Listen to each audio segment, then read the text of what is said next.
Hi guys, today is Remembrance Day, the 11th of November, so I am going to do a special video on cryptography to celebrate the end of World War II.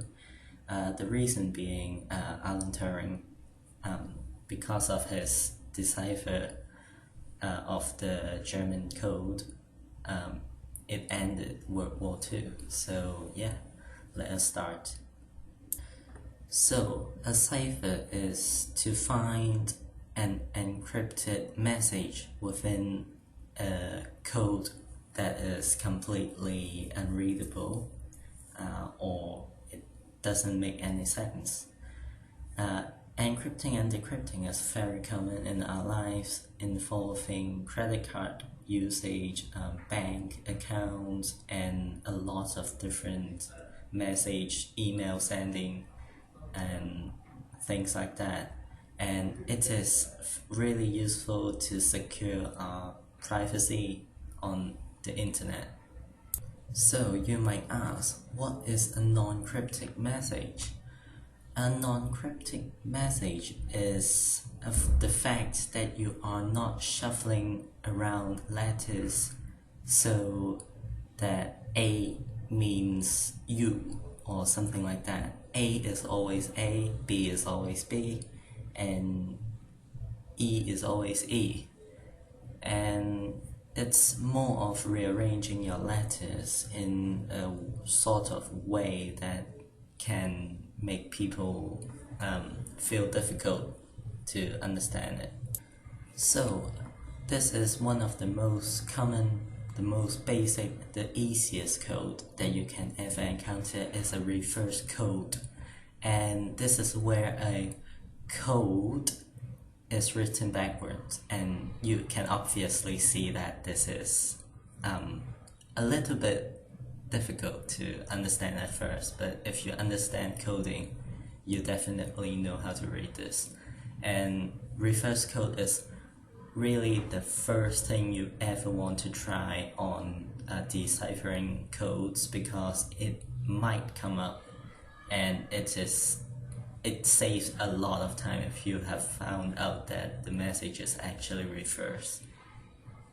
Alright, so let us have a test of a reverse code. And I've told you this is a reverse code, so you should be able to really easily finish this. And yeah, you can pause now to get the answer, or I will give you the answer in just a second. Now, in fact, I will put up the answer. The answer is a reverse code is written backwards. This is sort of a summary of reverse code. And when it comes to the bane of deciphering, letter shuffle must be the king, because letter shuffle is when a word that have been randomly rearranged. So it might be DORW for word, WORD, well, WORD is the word, but WDRO is another shuffle that works. So yes, short words are easier to crack as there are little rearrangement possible, such as TO. It's either OT or TO. It's pretty obvious it's only going to be TO, right?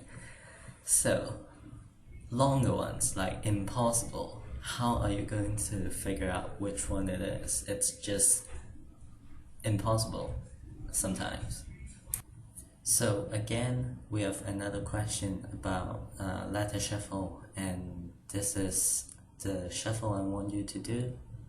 And yeah, so you have a second or so to pause the video, and I will deliver the answer shortly. So the answer to this question of letter shuffle is short ones are easy, long ones are difficult. And again, this sums up this letter shuffle nonsense. So what have we learned from deciphering? Well, first of all, these non-cryptic codes cannot be decoded by frequency analysis as they are using the exact same letters every single time.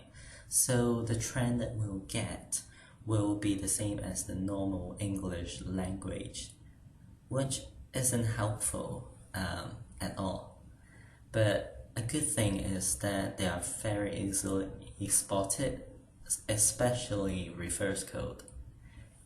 For those that are letter shuffle, I will recommend you to look at double letters, triplets, and maybe four letter words such as them, they, and so on.